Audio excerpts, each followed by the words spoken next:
નમસ્કાર, આપ જોઈ રહ્યા છો લોકમંચ ને હું છું જય શર્મા। તો બિહાર વિધાનસભા ચૂંટણી 2025ના સૌથી મોટા રાજકીય જંગમાં આપનું સ્વાગત છે। આ વખતે ફરી મુખ્ય મુકાબલો એનડીએ અને મહાગઠબંધન વચ્ચે છે, પરંતુ બંને ગઠબંધનોમાં સીટ વહેંચણીની મડાગાંઠ હજુ સુધી ઉકલાઈ નથી। નીતિશ કુમારના સ્વાસ્થ્ય અને પ્રશાંત કિશોરની 243 બેઠક ઉપરની એન્ટ્રી અને આ એન્ટ્રીએ ચૂંટણીને વધુ રોમાંચક બનાવી છે। તો મહાગઠબંધન રોજગાર અને પેપર લીકના મુદ્દે સત્તાધારી પક્ષને ઘેરી રહ્યું છે, તો બીજી તરફ જો એનડીએની વાત કરીએ તો એનડીએ વિકાસ અને મહિલા કલ્યાણના દાવા સાથે મેદાનમાં છે। તો આજે લોકમંચમાં ચર્ચા કરીશું કે બિહારના સત્તા સંગ્રામમાં કયો પક્ષ બાજી મારશે અને જનતાનો ઝુકાવ કઈ તરફ રહેશે। અને આ ચર્ચા કરવા માટે આપણી સાથે ગેસ્ટ પેનલમાં જોડાયા છે પ્રશાંત ઉપાધ્યાય ભાજપમાંથી, મુકેશ વિશ્વકર્મા નેતા કોંગ્રેસ અને સાથે જયવંત પંડ્યા રાજકીય વિશ્લેષક। પ્રકાશભાઈ, મુકેશભાઈ અને જયવંતભાઈ, આપનું સ્વાગત છે લોકમંચમાં। નમસ્કાર પ્રકાશભાઈ, સૌથી પહેલા શરૂઆત આપનાથી કરીએ તો એનડીએ અને એમાં ઘણા બધા કે જેડીયુ છે, એલજેપી છે, એચએમ છે અને કેટલાક રાષ્ટ્રીય લોક મોરચા પણ જેવા ઘણા પક્ષો જોડાયેલા છે। તો એનડીએની હાલની આંતરિક સંકલનની સ્થિતિ શું છે?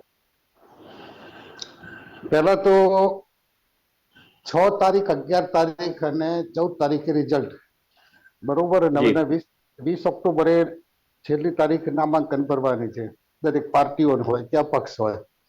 હવે અમારે જ્યાં સુધી અમારી જે એક્સરસાઇઝ કે ગણો, અમારે તો ચૂંટણીના આગલા મહિના 2 મહિનાથી નહીં, અમારે તો ચૂંટણી પતે એટલે બીજા દિવસથી ચૂંટણી પ્રક્રિયા અમારી તો બધું ચાલુ જ હોય છે।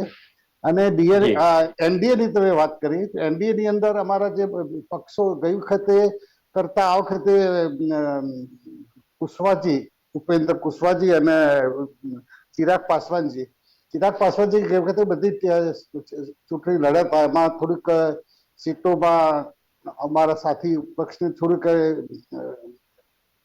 એ લાગ્યું હતું, પણ આ વખતે પણ એનડીએ છે મજબૂત, એટલે ગઈ વખત કરતા આ વખતે અમારી ટકાવારી જે છે એ અત્યારે મોટા જોઈએ, મોટી આપણે જે એનાલિસિસ આવે છે, ઓપિનિયન પોલ ચાલુ થયા છે 2 દિવસથી, એમાં અમારે લગભગ 49-50% લગભગ બધી જ એનાલિસિસ, બધા ઓપિનિયન પોલ બતાવે છે। અને એનડીએની અને ઇન્ડિયન બ્લોકની એમની લગભગ 34-35%, બીજા પીકે નો જે જન સુરાજ પાર્ટીનો કંઈક 7-8% છે, અને અન્ય જે ઓવેસીજી છે એમની 2-3% છે।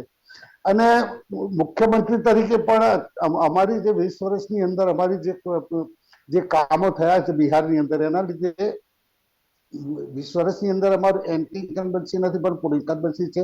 અને અમે વિકાસ, અમે નરેન્દ્ર મોદી સાહેબ અને અમારું સૂત્ર છે કે સૌનો સાથ, સૌનો વિકાસ, સૌનો પ્રયાસના મુદ્દા ઉપર ઇન્ફ્રાસ્ટ્રક્ચર લેવલે હોય કે મેડિકલ લેવલે હોય કે કોઈ પણ સંકટ સમયે કોઈ ઘટના બની હોય, એ લેવલ ઉપર અમારું ડબલ એન્જિનની સરકાર કામ કરે છે।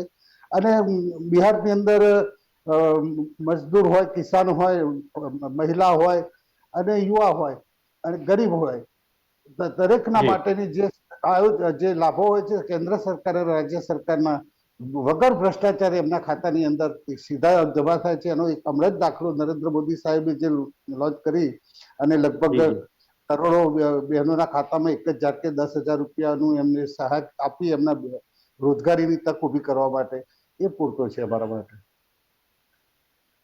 મુકેશભાઈ, રાહુલ ગાંધીની ખાસ વાત કરીએ તો રાહુલ ગાંધી અને એમાં પણ વોટ અધિકાર યાત્રા, જેનો પડઘમ જોવા મળ્યો, અને વોટ અધિકાર યાત્રામાં વોટ ચોરીનો મુદ્દો હોય, પછી શહેરનો મુદ્દો વારંવાર ઉઠાવવામાં આવ્યો છે। શું આ મુદ્દાઓ જે છે, જે ઉઠાવવામાં આવી રહ્યા છે, તો આ મુદ્દાઓથી બિહારની જનતા મુખ્ય મુદ્દાઓ છે કે પછી મહાગઠબંધન માત્ર બીજેપીને ઘેરવા માટે તેનો ઉપયોગ કરી રહ્યું છે? સૌ પ્રથમ તો કોઈ પણ પક્ષ હોય એ કોઈ પણ ચૂંટણી જીતવા માટે જ લડે છે, કોઈ પણ પક્ષ હોય।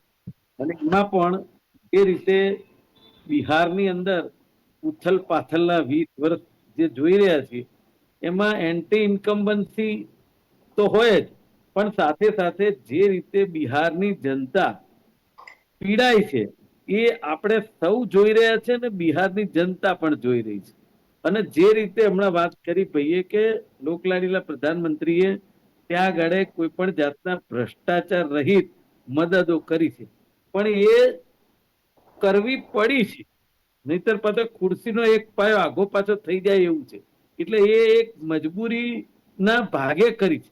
બાકી બિહારને કેમ રૂટીન પ્રક્રિયામાં ક્યારે આવી મદદ નથી થઈ અને રૂટીન પ્રક્રિયામાં મોદી સાહેબ આટલું કઈ ધ્યાન નથી આપ્યું, પણ છતાંય આપણે એવું કઈ ધ્યાનમાં ન લેતા આજે જે ચૂંટણી જાહેર થઈ છે, જે 40 દિવસનો પ્રોગ્રામ છે, 2 તબક્કામાં ચૂંટણી છે, 6મી નવેમ્બર ને 11મી નવેમ્બર, 121 અને 122 એ રીતે સીટોમાં ચૂંટણી છે અને 17 ઓક્ટોબરે ફોર્મ ભરવાનું, 14 નવેમ્બરે પરિણામ. હવે વાત કરીએ કોંગ્રેસ પક્ષ અને મહાગઠબંધનની, તો જે રીતે મીડિયાના મિત્રોએ બતાવ્યું છે તે રીતે રાહુલજી હોય, પ્રિયંકાજી હોય કે ગઠબંધનના કોઈ પણ નેતા હોય કે તેજસ્વી યાદવ હોય કે કોઈ પણ જે અન્ય પાર્ટી સાથે જોડાયેલી, એ દરેકની જાહેર સભા જુઓ, મિટિંગો જુઓ, રેલી જુઓ, એની અંદર તમને પબ્લિકની સંખ્યા ઉપરથી ખબર પડી જાય કે બિહારની જનતા હવે શું ઈચ્છે છે. આ એક નક્કી થઈ જાય.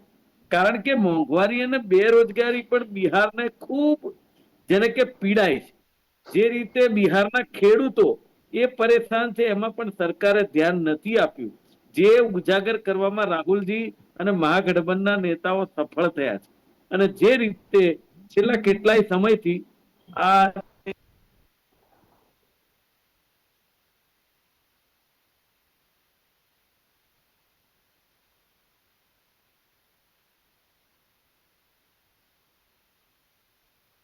મુકેશભાઈ, અવાજ ફ્રીઝ થઈ ગયો હલો, હતો. હા, આ લાગે છે મુકેશભાઈનો ઓડિયો. હા, હા, જી જી જી હલો, મુકેશભાઈ. હલો, હા, જી આવે છે જી ને અવાજ?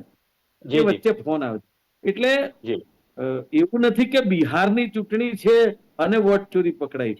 સૌથી પહેલી કર્ણાટકમાં જ્યાં કોંગ્રેસની સત્તા છે ત્યાં એક સીટ ઉપર વોટ ચોરી પકડાઈ.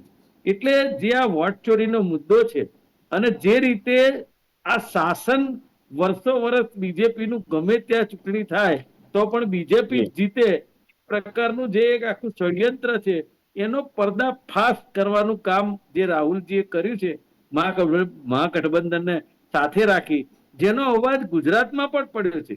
આજે ગુજરાતમાં જી ચૂંટણી નથી, પણ ભલે બિહારમાં ચૂંટણી છે, પણ એનો પડઘો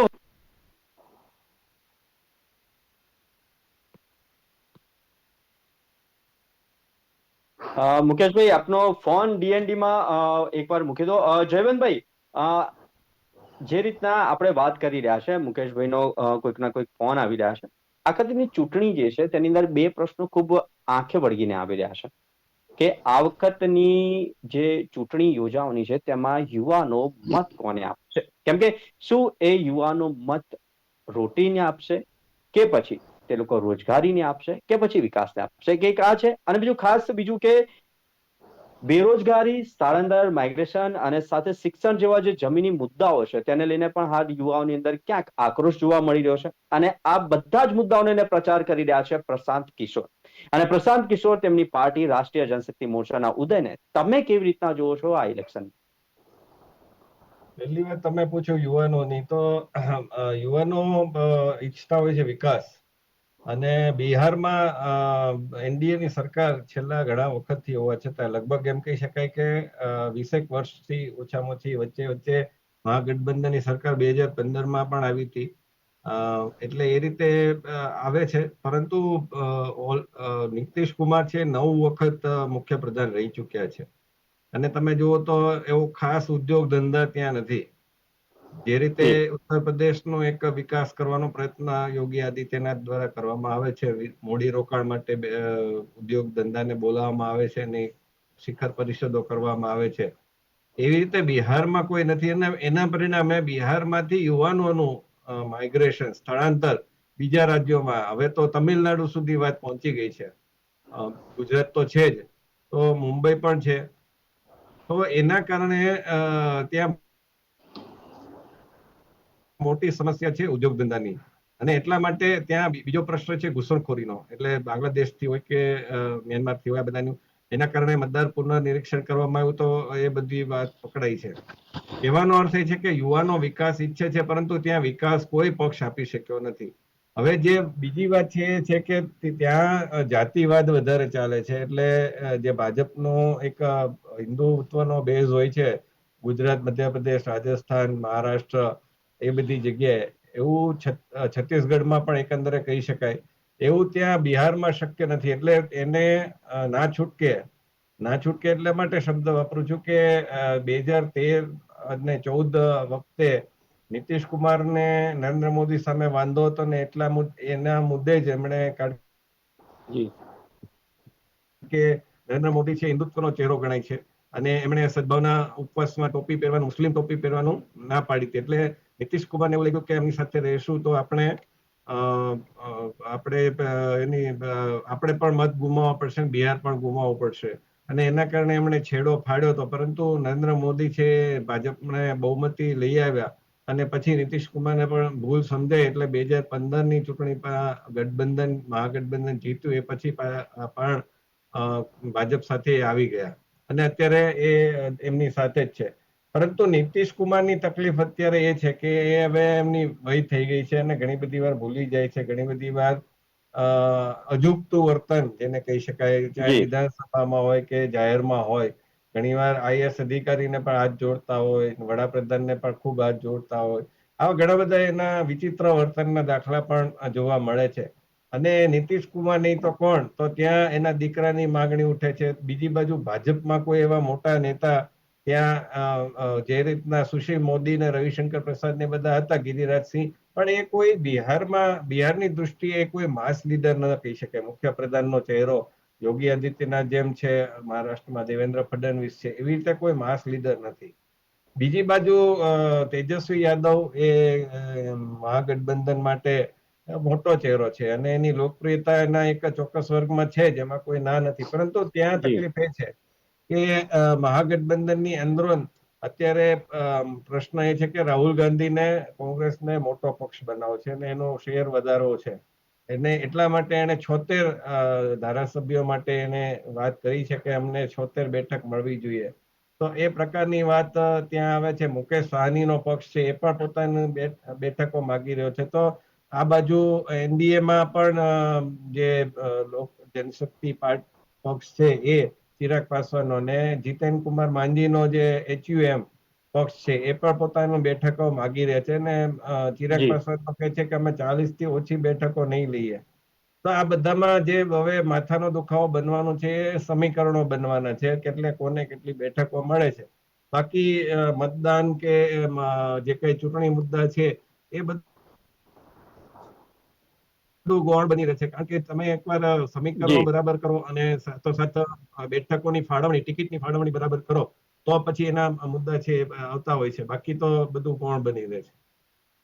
પ્રકાશભાઈ, જેવી રીતના હાલ જયવંતભાઈએ પણ કીધું, માઇગ્રેશન ખૂબ મોટો અત્યારે મુદ્દો બની રહ્યો છે, કારણ કે આપણે જોઈએ છીએ કે બિહારથી માંડીને, આપણે ગુજરાતથી માંડીને, તેલંગાણાથી માંડીને સમગ્ર જગ્યાએ આ માઇગ્રેશનનો એક મોટો પ્રશ્ન ઉભો થઈ રહ્યો છે. એટલે કે કહી શકાય કે રોજગાર સર્જન કરવાની જે વાત હોય છે, કે રોજગારી આપવાની વાત હોય છે, તેમાં ક્યાંક આ માઇગ્રેશન અટકાવવામાં સરકાર કેમ અસફળ રહી હોય તેવું લાગી રહ્યું છે, કારણ કે માઇગ્રેશન દિન પ્રતિદિન વધી રહ્યું છે, અને સાથે જ યુવાઓ આ વખતે વિકાસને વોટ આપશે કે રોટીને વોટ આપશે, તે એક મોટો સવાલ ત્યાં હાલ બિહારમાં જોવા મળી રહ્યો છે. એમાં જયભાઈ એવું છે કે જે જયવંતભાઈ વાત કરી, માઇગ્રેશન પલાયનની વાત કરી, સ્થાનિક પ્રદેશમાંથી બીજા રાજ્યોમાં કે કોઈ બીજા દેશમાં જતા હોય. આપણે દરેક રાજ્યોમાં બધા લોકો, આપણા ભારતની અંદર દરેક જગ્યાએ પોતાનો મૂળભૂત હક છે કે પોતાની ધંધાકીય રીતે, અભ્યાસના લીધે, રોજગારીના લીધે એક રાજ્યમાંથી બીજા રાજ્યમાં બધા જતા હોય છે. આપણે જો રાજસ્થાનથી આપણે મારવાડી મિત્રો છે, કેટલાય અમદાવાદની અંદર તમે જુઓ, દર 4 દુકાને એક 5મી દુકાન રાજસ્થાની મારવાડી ભાઈની હશે, બરોબર. આપણા ગુજરાતમાંથી કેટલાય આઈટીમાં ભણેલા છોકરાઓ કેટલાય બોમ્બે, પુના ગયેલા છે, અને એ રીતે બિહારમાંથી પણ એમને દિલ્હીની અંદર હોય કે ગમે તે. અને તમે જુઓ, માઇગ્રેશનની વાત કરો, બિહારની અંદર ના આઈએએસ અધિકારી હોય કે ક્લાસ 2 ઓફિસરો હોય, જે બેચના હોય, આજે આપણા ગુજરાતની અંદર કેટલા પરિવારો છે, બીજા રાજ્યોમાં પણ હોઈ શકે. એટલે માઇગ્રેશન, પલાયન એટલે એવું નથી કે મુદ્દો હતો અને મુદ્દો મહદઅંશે છે, પણ એનો અર્થ એમ નથી કે પલાયનનો મુદ્દો આ ચૂંટણીમાં કોઈ પણ અસર કરી શકે. મેઇન વસ્તુ એ છે કે ભારતીય જનતા પાર્ટીની એનડીએની સરકાર અમારી એ 100% અમે સરકાર બનાવવા જઈ રહ્યા છીએ અને 2025 225 એટલે 200 થી 225 200 થી પ્લસ સીટો અમે 110% અમે મેળવવાના છીએ. મુકેશભાઈએ જે વાત કરી રાહુલ ગાંધીની ને એમના પેલા તેજસ્વી અવાજ સંભળાય છે? જી જી જી. હા, યાદવ. એ લાલુ યાદવના ઘરે જે બધા અત્યારે એમના દીકરા દીકરીના જે બધા ચાલે છે ડખા, એમાં બહુ આપણે પડવું નથી, એમનો ફેમિલી પ્રોબ્લેમ છે. એમ છતાં પણ હું તમને કહું કે રાહુલ ગાંધી અને એનું પરિવાર અને લાલુ યાદવનો છે, તેજસ્વી યાદવનો સુધીનો પરિવાર બધા અત્યારે બેર ઉપર છે. અને જયભાઈ અત્યારે આ લોકોને શું છે કે ચૂંટણી જીતવા માટે હમણાં કે કોંગ્રેસના કે હમણાં યુપીના મુસ્લિમ નેતા છે, કોંગ્રેસના સાંસદ છે, એ બહુ જ કોન્ટ્રોવર્સીમાં તુષ્ટિકરણની રાજનીતિ વધુ પડતું કરે છે અને રાહુલ ગાંધીએ બહુ છૂટ પણ આપી છે એમને. એટલે એમણે કીધું કે રાહુલ ગાંધી જનનાયક છે. મોદી સાહેબે હમણાં જ કીધું અમારે લેક્ચરમાં કે જે કર્પૂરી ઠાકોરજી હતા એ જનનાયક હતા. જનનાયક એનો કહેતા હતા, જયપ્રકાશ નારાયણ જનનાયક કહેતા હતા. હવે રાહુલ ગાંધી પેલી યાત્રા કાઢી એટલે જનનાયક બની ગયા. હવે એ કર્પૂરી અને બિહારના લોકોનું છે. અને તેજસ્વી યાદવ અત્યારે મુખ્યમંત્રી તરીકે તેજસ્વી યાદવ તો અમને દેશના વડાપ્રધાન હતી તો 3-4 વર્ષની વાત છે, વડાપ્રધાન ઘોષિત કરી દીધા રાહુલ ગાંધીને એ લાલચમાં કે મને પણ મુખ્યમંત્રી બિહારના તરીકે પ્રોજેક્ટ કરી દે. પણ રાહુલ ગાંધીની ઉપરથી સૂચના નહીં હોય જયરામ નરેશની કે એમની, એટલે કરી શક્યા નહીં. એટલે જનનાયક અત્યારે આરજેડી અને તેજસ્વી યાદવ માટે જનનાયક પણ રાહુલ ગાંધીને ખલનાયક તરીકે. હાજી. હા, શું મુકેશભાઈ તમે એક સ્માઇલી ફેસ આપ્યું, એક ત્યાં હું અટક્યો. અને ખાસ અત્યારે જે આપણે મુદ્દાઓ ઘણા બધા છે રાજકારણની અંદર, હર વખતે એ રાજકારણની અંદર જે ચૂંટણી લડાય છે તો ચૂંટણીની અંદર મુદ્દાઓ ક્યાંક ઘણીવાર સાઈડમાં રહી જતા હોય છે. સમીકરણો, જ્ઞાતિગત સમીકરણો, તેવા સમીકરણો સામે આવી જતા હોય છે. ત્યારે આપે તેજ પ્રતાપની વાત કરી હતી, તો તેજ પ્રતાપ અને તેમની નવી પાર્ટી એટલે કે જનશક્તિ જનતા દળ એમને બનાવી છે. તો આનાથી એવું પણ લાગી રહ્યું છે કે પરંપરાગત વોટ બેંકમાં ભાગલા પડશે તો મહાગઠબંધનને નુકસાન નહીં થાય? જુઓ, તમારી વાત મહદઅંશે સાચી છે, સમજીએ, પણ આ બધી જે અટકળો છે ને એ બહુ જૂજ વોટોની હોય છે. આપણે માનીએ કે ઘણીવાર જૂજ વોટોથી જ હારજીત થતી હોય છે. એમાં ક્યાંક ને ક્યાંક સમીકરણ બેસે, પણ એ તેજ પ્રતાપસિંહનું એટલું બધું કઈ ત્યાં છે નહીં, એટલે એની બહુ ચિંતાનો વિષય નથી. પણ ભારતીય જનતા પાર્ટીમાં પણ રામવિલાસ પાસવાનના દીકરાની જે વાત હતી એને પ્રોબ્લેમ થયો છે. એ આખા લેખ ભરીને આવી ગયા કે એને અન્યાય થયો છે. અને એ લોકોને પણ ત્યાં એનડીએમાં પણ જે રીતે તમે ભાઈ નીતિશ કુમારની વાત કરો તો નીતિશ કુમાર કાયમ સત્તા કઈ બાજુ હોય એ બાજુ એમણે પલડું નમાયું છે. એટલે બિહારની જનતા હવે નીતિશ કુમારને ઓળખી ગઈ છે, ભારતીય જનતા પાર્ટીને એટલા માટે ઓળખી ગઈ છે કે ભારતીય જનતા પાર્ટી પણ નીતિશ કુમાર વગર રહી ના શકે એ પરિસ્થિતિનું નિર્માણ છે. કારણ કે ભારતીય જનતા પાર્ટીમાં બિહારમાં કોઈ ચહેરો નથી આજે કે એને મુખ્યમંત્રી બનાવી શકાય. અને બીજી વાત એવી છે, એમણે એમ કહ્યું જનનાયકની ને વાત કરી.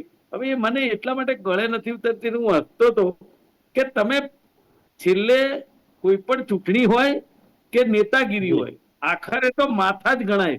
અને માથા ગણાય છે એમાં તમને ખબર પડે કે મોદીજીની સભા હોય તો એ બધા જ વહીવટી અધિકારીઓને સોંપવામાં આવે કે તમે ગમે ત્યાંથી ભરી લાવો. અને આ રાહુલજીને જનનાયક જે છે ને એ સ્વયંભૂ પબ્લિક આવે છે, જે આપણે મીડિયામાં લોકો દેખાડે છે, અમે નથી દેખાડતા. બરાબર?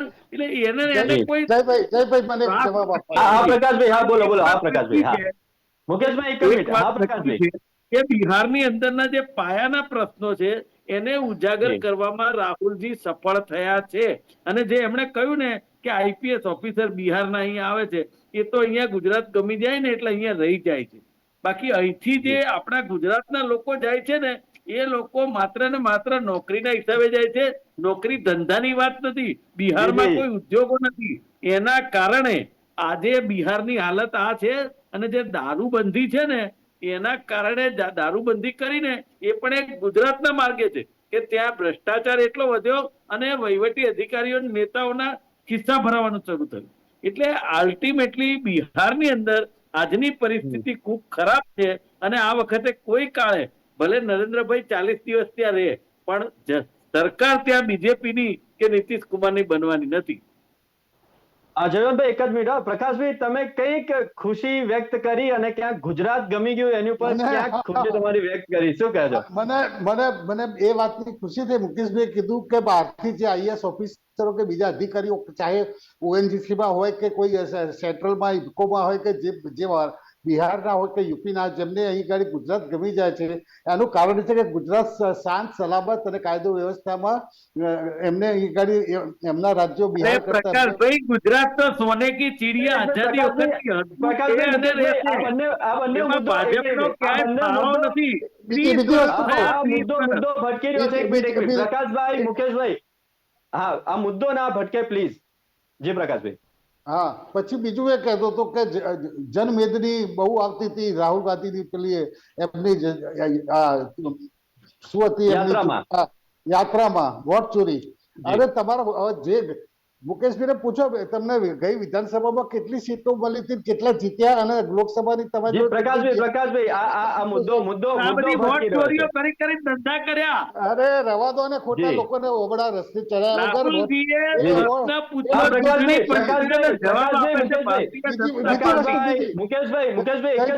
પ્રકાશભાઈ સમયનો અભાવ છે. સમયનો અભાવ છે. 20 સેકન્ડ વચ્ચે 20 સેકન્ડ જ છે આપણી પાસે. 20 સેકન્ડ. 20 સેકન્ડ. એ કહે છે ને કે જનમેદની આવે છે એટલે જનનાયક બની ગયા. સાહેબ, તમને કહું કે દરેક ચેનલો બતાવી હતી એમની ચૂંટણી મત વાળી છે યાત્રાની અંદર, એમના ભારત એમના પ્રવક્તા હતા સેન્ટ્રલ કોંગ્રેસના, એ બેન હતા આમ આદમી પાર્ટીમાંથી આવેલા. એને એમણે નજીકના ગામડાઓમાં બાઇકમાં બોલાવડાવ્યું કે મફત સાડીઓ હાઈવે પર આવો એમ કરીને મેદની ઉભી કરી. અને નામ જો કહું છું, તમે ટીવીમાં જો હલકા લાંબા એક સાડી હલતા હતા ને કહેતા હતા. હવે તમે વોટ ચોરીની જેમ આવું બધા ફેલાવશો નહીં. કોઈ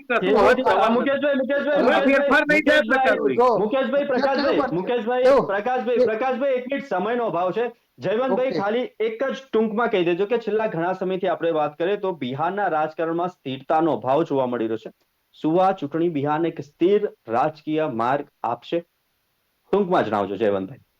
નહીં, એટલે આપવો જોઈએ. અને હું બે મહાનુભાવોની વચ્ચે એક વાત કહેવા માંગુ છું કે પ્રકાશભાઈએ કીધું કે અહીંયા લોકો રહી જાય છે. વાત સાચી છે, અહીંયા લોકો રહી જાય છે અને અહીંથી પણ જતા હોય છે મુંબઈ ને પુના ને બધે. પણ પ્રશ્ન એ છે કે બિહારમાં કેટલું સ્થળાંતર થાય છે, એટલે બહારથી બિહારમાં કેટલા લોકો આવે છે. અને બીજી બાજુ મુકેશભાઈને પણ કહેવું છે કે તમે આજે વિકાસના નામે ક્યારે મત માગશો? કારણ કે તમે બેરોજગારી ને જાતિવાદ ને આરક્ષણ ને એ બધા મુદ્દા જ ઉપાડો છો. લોકોને આજે યુવાનોને આ બધું નથી જોતું, યુવાનોને વિકાસ જોઈએ છે. આજે દાખલા કે સ્ટેડિયમનું, ક્રિકેટ સ્ટેડિયમનું ઉદ્ઘાટન કર્યું, બહુ પાછળથી કર્યું, આટલા વર્ષો તો શાસન હતું ભાજપનું, છતાં આજે એક ક્રિકેટ સ્ટેડિયમ મળ્યું. તો કોંગ્રેસના શાસનમાં ક્રિકેટ સ્ટેડિયમ કેમ ન આપી શકાયું, અથવા તો ભાજપ એટલું મોડું કેમ આપ્યું? આ બધા જયવંતભાઈ, મુકેશભાઈ, પ્રકાશભાઈ, સમયનો અભાવ છે, પરંતુ બિહારનો જંગ ગઠબંધન વર્સિસ ગઠબંધન આ ચર્ચા હતી આજે લોકમંચમાં. ને આ ચર્ચા કરવા માટે આપ પ્રકાશભાઈ, જયવંતભાઈ અને મુકેશભાઈ અમારી સાથે જોડાયા તે બદલ ખૂબ ખૂબ આભાર. ધન્યવાદ. તો અનેક સવાલો સામે આવી રહ્યા છે કે આ વખતે યુવાઓ અને ખાસ કરીને મહિલાઓ કોને વોટ આપશે? વિકાસને વોટ આપશે કે પછી રોટીને વોટ આપશે? તો આવનારો સમય જ બતાવશે. 6, 11 અને 14 તારીખે મતગણતરી થશે અને છેલ્લે બિહારમાં કોની બનશે સરકાર તે તો આવનારો સમય જ બતાવશે. તો હાલ લોકમંચમાં બસ આટલું જ. આવતીકાલે નવા વિષય સાથે ફરી મળીશું. ત્યાં સુધી મને આપશો રજા. નમસ્કાર.